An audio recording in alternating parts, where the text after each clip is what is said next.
ظلم کی رات سے نہیں ڈرتے، سخت حالات سے نہیں ڈرتے، تم کو تاریخ یہ بتا دے گی، تم کو تاریخ یہ بتا دے گی، ہم کسی بات سے نہیں ڈرتے۔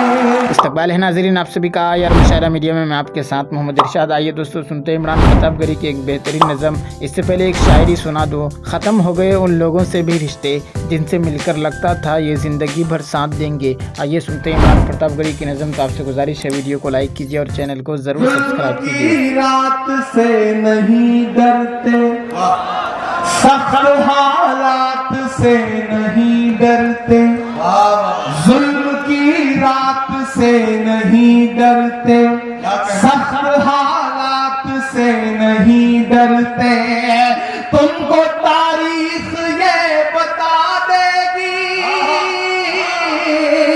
تم کو تاریخ یہ بتا دے گی، ہم کسی بات سے نہیں ڈرتے، ہم کسی بات سے نہیں ڈرتے۔ واہ واہ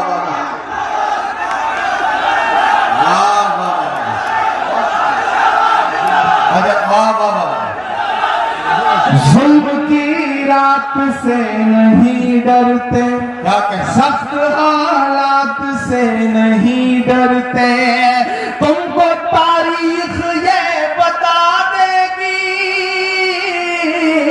تم کو تاریخ یہ بتا دے گی، ہم کسی بات سے نہیں ڈرتے، جھوٹ کے حاکموں کے چہرے پر، جھوٹ کے حاکموں کے چہرے پر آئینہ ہم دکھا کے نکلے ہیں، آئینہ ہم دکھا کے نکلے ہیں، نعرے حق لگا کے نکلے ہیں، سر جھکانے کا حکم جب آیا اور بھی سر اٹھا کے نکلے ہیں، نعرے حق لگا کے نکلے ہیں، کہ جھوٹ کو ناپسند کرتے ہیں، جھوٹ کو ناپسند کرتے ہیں، سچ کا نعرہ بلند کرتے ہیں۔ اور اگلے دو مصرے اگر میرے وجود کے مصرے ہوں تو مجھے ایک بھی ہاتھ خاموش نہیں چاہیے، مجھے آپ کی دعائیں ملنی چاہیے میری ہمت کے لیے، میرے سمرتن کے لیے۔ میں پڑھتا ہوں کہ جھوٹ کو ناپسند کرتے ہیں، سچ کا نعرہ بلند کرتے ہیں، حاکم وقت سے عداوت ہے،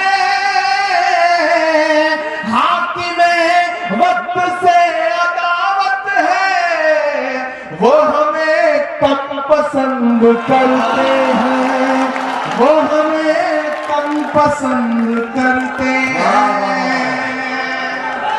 کہ جھوٹ کو ناپسند کرتے ہیں، سچ کا نعرہ بلند کرتے ہیں، حاکم وقت سے عداوت ہے، وہ ہمیں کم پسند کرتے ہیں،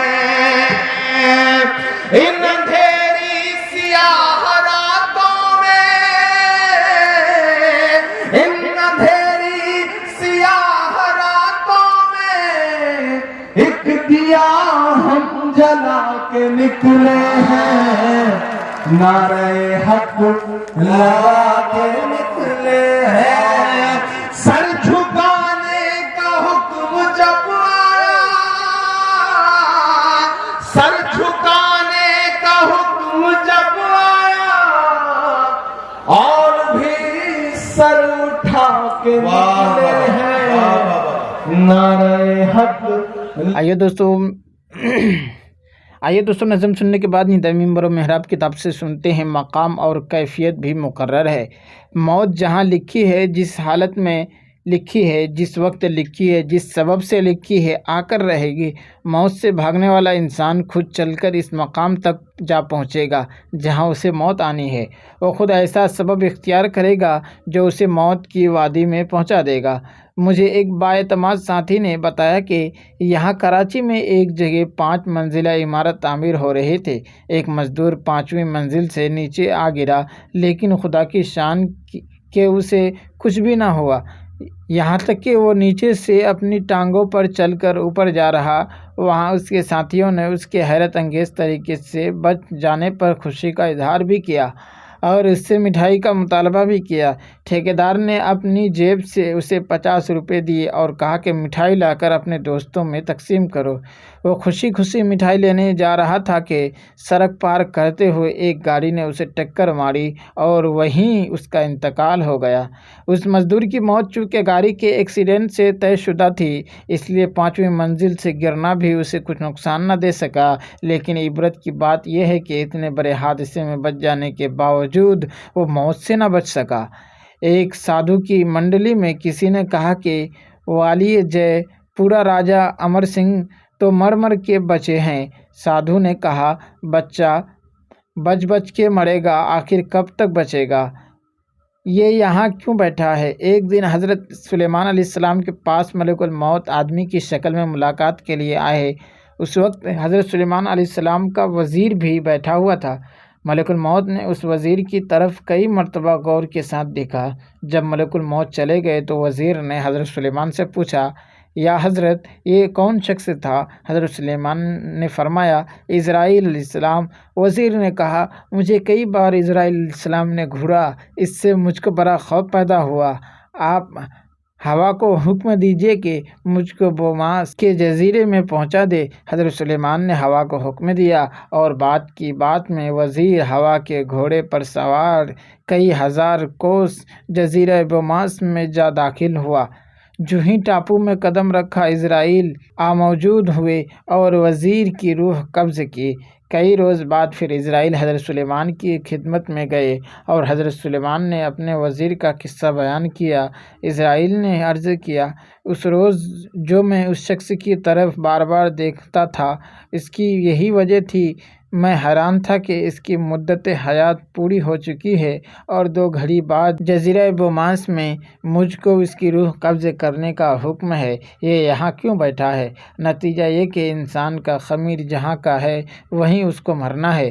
2 چیز آدمی راستہ نند بزور، یکے آب و دانہ دیگر خاک گور۔ سیٹھ جی کو فکر تھی، ایک ایک کو 10 کیجیے۔ آیا ملک الموت، بولا جان واپس کیجیے، ادھر سے یا ادھر سے۔ ہر جاندار خواہ انسان ہو یا حیوان، اسے اپنی زندگی پیاری ہے اور وہ اپنی زندگی کی حفاظت کے لیے ہر تدبیر اختیار کرتا ہے۔ اپنے خیال میں وہ موت کے آنے کے تمام دروازے اور تمام روزن بند کر دیتا ہے، لیکن قضا کا تیر اسے تلاش کر ہی لیتا ہے اور وہ دائیں سے یا بائیں سے، ادھر سے یا ادھر سے، اوپر سے یا نیچے سے آ کر اس کا قصہ تمام کر دیتا ہے۔ ایک ہرن کی آنکھ کسی صدمہ سے جاتی رہی، بیچارہ شکاریوں کے ڈر سے دریا کے کنارے چرا کرتا اور جو آنکھ کی ضائع ہو چکی تھی، دریا کی طرف سے کچھ خطرہ نہ سمجھ کر اس آنکھ کا رخ دریا کی طرف رکھتا۔ اتفاقاً کوئی شکاری کشتی میں سوار چلا جا رہا تھا، جو ہی وہ ہرن کے برابر آیا، گولی ماری اور ہرن کا کام تمام ہو گیا۔ یاد رکھو، زندگی کو ہر طرف سے آفت ہے، کسی حالت میں مطمئن نہیں رہنا۔ یہ اقامت ہمیں پیغام سفر دیتی ہے، زندگی موت کے آنے کی خبر دیتی ہے۔ دوستو، ویڈیو کے آخر میں آپ سے گزارش ہے، اگر ویڈیو پسند آئی ہو تو ویڈیو کو لائک کیجیے اور چینل میں پہلی بار وزٹ کیے تو سبسکرائب کر کے بیل آئیکن کو پریس کر دیں۔